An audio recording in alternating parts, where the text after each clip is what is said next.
Pessoal, nós fizemos um vídeo aí há um tempo atrás falando da lista de doenças, né? Inclusive as doenças que foram aí adicionadas foi ansiedade, depressão, tentativa de suicídio, né? E existe essa lista de doenças. Mas eu cheguei a ver matérias aí falando com relação a postagens que estão sendo feitas no Instagram, no Facebook, em algumas redes sociais, eles desmentindo que existe essa lista. Por quê? Porque nessas postagens, muita gente que não tem conhecimento, né? Muita gente que, por exemplo, quer falar sobre INSS ou sobre qualquer outro assunto, mas não tem conhecimento e acabam falando bobagem. Essa lista, que nem nós temos vídeo aqui que nós já divulgamos, que é importante, essa lista é reconhecida assim no INSS, no Ministério do Trabalho, da Justiça. Só que tem uma coisa que as pessoas não conseguem entender, tá? É difícil, né? Não sou eu que faço as regras, né? O que eu vou falar aqui não é da minha cabeça. O INSS, quando ele vai analisar essas doenças dessa lista, e na Justiça também, tá? No caso da Justiça, ele não analisa a doença, né? Não quer dizer porque uma pessoa, um segurado, ele tenha essa doença, que o INSS tem que aposentar, que o INSS tem que dar um benefício. Na Justiça, a mesma coisa. Não é a doença que dá direito ao benefício, pessoal. Não sou eu que estou falando, eu estou mostrando aqui, tentando ser detalhado e esclarecer como é o funcionamento no INSS e na Justiça. O que dá direito ao benefício, por exemplo, para quem tem essas doenças que nós falamos, hanseníase, cardiopatia grave, hepatopatia grave, o lúpus, a ansiedade, a depressão, tentativa de suicídio, a cegueira. O que dá direito é a incapacidade que a doença causa. Você ter a doença e não ter nenhum sintoma, por exemplo, que o incapacite, não te dá direito ao benefício. Não sou eu que estou falando, eu estou esclarecendo como é vista. Então, quando falar essa lista é mentira, que não aposenta, não é a lista que aposenta. Agora, o que acontece? O INSS, a Justiça, o Ministério do Trabalho tem essa lista como base, tá? De doenças graves, de doenças que realmente, com o tempo, elas vão tendo um agravamento e sim, podem gerar, no caso, o auxílio-doença, podem gerar aposentadoria por invalidez, entenderam? Então, existe a lista. Eu estou esclarecendo aqui, porque de repente vocês podem deparar com alguma postagem, com alguém falando, que é mentira. Não é mentira, a lista existe. Tá? Como eu falei, essa lista é reconhecida, mas que fique claro, não é porque tem a doença, né? Uma pessoa, por exemplo, que tenha glaucoma, vou dar um exemplo aqui, nós sabemos que o glaucoma cega com o tempo, né? A pessoa perde a visão, por exemplo, a pessoa vai dormir enxergando e acorda cego, né? É coisa relacionada, acho que à pressão nos olhos, algo assim. Então o que pode acontecer? A pessoa tem glaucoma, vamos aposentar por invalidez a pessoa. Ué, mas a pessoa ainda não está cega, a pessoa ainda não tem nenhuma incapacidade, ela é portadora do glaucoma, mas ela não é cega. Se fosse no momento da cegueira, não teria nem o que discutir. Mas ela tem o glaucoma, dá direito, simplesmente por ter o glaucoma, para receber um benefício? Não.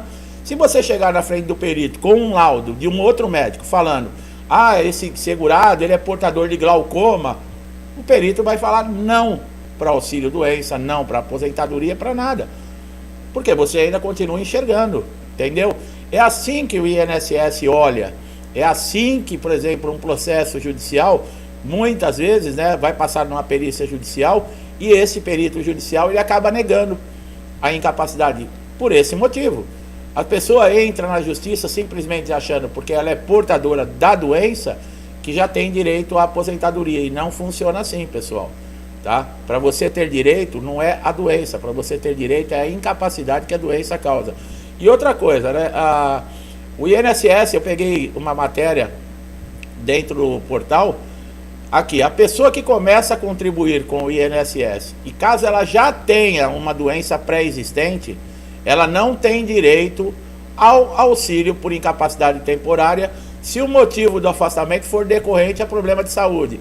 Quer dizer, quando você, por exemplo, começa a contribuir com o INSS e já tem uma doença, no caso aí do glaucoma, né? E você entra na empresa, um mês depois, vamos lá, que você sinta uma irritação no olho e você vai no oftalmologista, e tem glaucoma, já tem direito. Não, não tem, porque na perícia é comprovado que você já tinha doença antes de começar a contribuir com o INSS, tá?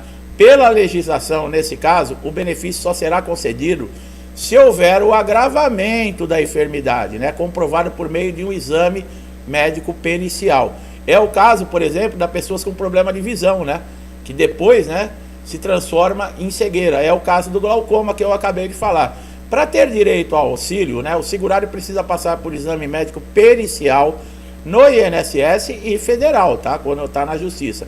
Quem vai avaliar se existe ou não a incapacidade para o trabalho é o perito, pessoal, tá bom? Então, que fique bem claro. Eu gosto sempre de frisar algumas coisas para ajudar a dar o entendimento, tá? Além disso, o benefício só será concedido se o segurado cumprir. Existe o tempo de carência, existe a qualidade de segurado, que é quando você está contribuindo com o INSS, né? E aí acontece a incapacidade, que é o caso de quem tem a doença antes de contribuir com o INSS. Ou seja, se você tiver pago pelo menos 12 meses de contribuição, você já tem direito ao benefício, tá? Essa carência só não é exigida nos casos das doenças graves especificadas por lei, que é a tal lista que falaram que não existe, né? Da tuberculose ativa, a hanseníase, a doença de Parkinson. Se você tem dúvidas de mais doenças, volta aqui no vídeo, né? Nas semanas, alguns vídeos atrás, que você vai encontrar falando sobre essas doenças que aposentam, tá? A qualidade de segurado é aquilo, né? A exigência que o INSS faz para conceder um benefício, por exemplo, de auxílio-doença, é que o segurado ele tenha a qualidade de segurado quando for pedir o benefício, ou no caso, né? Que ele tenha contribuído durante um período, né? Que acarrete aí os direitos previdenciários. Bom, apesar de haver possibilidade de voltar a contribuir e recuperar os direitos e benefício, os segurados devem ficar atentos. Caso tenham uma doença enquanto estiverem sem qualidade de segurado, quer dizer, não estão contribuindo, o auxílio será negado, mesmo que volte a contribuir. Isso porque o início da capacidade considerado será o anterior à recuperação da qualidade de segurado. Quer dizer, é aquilo, né? Você ficou um tempo, anos, sem contribuir, e você está doente, aí você volta a contribuir, quer exigir, por exemplo, um auxílio. Não, você vai ter que cumprir todo um período aí, tá? As doenças, né, que dão direito ao benefício são distúrbios mentais, depressão severa, esquizofrenia, demência, paranoia, né? Para que esse auxílio seja concedido, é necessário que uma junta médica examine para que seja qualificado como incapaz para a vida normal, nesses casos, tá? Que aqui são mais doenças com relação a distúrbios mentais, né? Eu não sou médico, né, pessoal? Então, não adianta querer exigir de mim, perguntar para mim, o que é a esquizofrenia? A gente sabe por cima, assim, né? A demência, isso por cima, né? Paranoia a gente sabe, de vez em quando eu tenho as minhas, né? Brincadeira, pessoal, sou uma pessoa normal. Mas a gente gosta de levar um pouco também as coisas mais leves, né? As doenças que são consideradas graves em 2024, primeiramente é necessário entender que doenças graves são doenças que garantem benefícios, né? Do INSS, como auxílio-doença, aposentadoria por invalidez, mesmo quando o segurado não exige carência. Olha a importância daquela lista, né?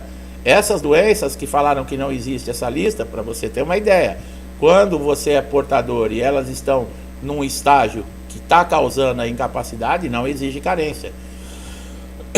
Desculpa. Então, para vocês verem que a lista existe, tá?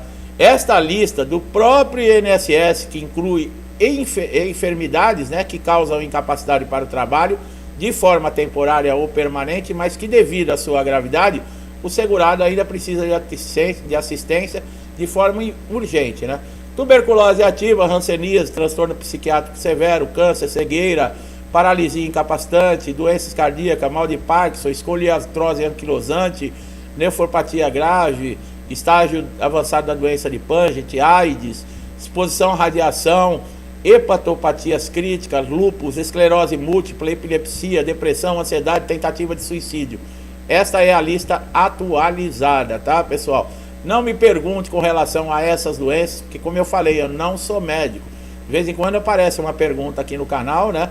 A pessoa falando, eu tenho a doença tal, eu nunca nem ouvi falar, dá direito ao benefício, como é que eu vou saber? Eu nem sei que tem a doença. E outra, quem sabe se a doença dá direito ou não é um médico perito. Eu não sou perito, não sou médico, né? Eu até entendo, né? Porque às vezes a pessoa está tão desesperada, às vezes a pessoa está precisando de uma informação, né? E acaba fazendo uma pergunta que não tem nada a ver.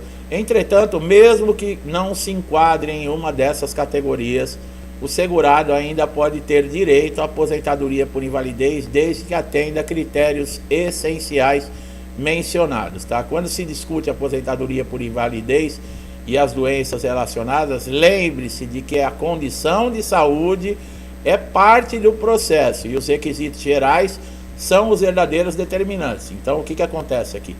A condição de saúde, que é a incapacidade, ela só é uma parte do processo, tá? É necessário ter qualidade de segurado, é necessário ter tempo de carência, é necessário passar por uma perícia de comprovação da incapacidade, isso tanto na justiça como dentro do INSS. Que fique bem claro, tá, pessoal? Então esse vídeo é esclarecedor nesse sentido. Não existe a lista. Existe sim, tá? Existe a lista porque vocês mesmos viram que o próprio INSS e a justiça não reconhece necessidade de carência, né, que é os 12 meses de contribuição paga, para você ter direito a um benefício quando você é portador e uma dessas doenças está lhe causando uma incapacidade para o seu trabalho. Tá bom? Meu amigo e minha amiga estão chegando aqui pela primeira vez, eu espero que vocês tenham gostado do vídeo. É uma maneira simples, é uma linguagem fácil de entendimento, né? Que nós sempre procuramos trazer, atualizar, tirar dúvidas, esclarecimento e principalmente trazer um conhecimento valioso para todos vocês, tá? Gostou do vídeo? Dá um like, né? Compartilhe, se inscreva no canal, ative o sininho de notificação para você ser sempre beneficiado com os nossos novos conteúdos, né? Conteúdos que podem te ajudar aí com informações que você está esperando aí há dias, semanas ou até meses para resolver um problema no INSS. Para aqueles que me acompanham, muitos já desde o início do canal, né? Meu muito obrigado pelo incentivo, pela ajuda, pela participação. Que Deus abençoe a sua casa, a sua vida, a sua família, com paz, com alegria, com amor, com saúde, com a vida próspera, tá? Cheia de conquistas, tudo que eu desejo para mim, eu desejo em dobro a todos vocês. Eu deixo um forte abraço e até os próximos vídeos.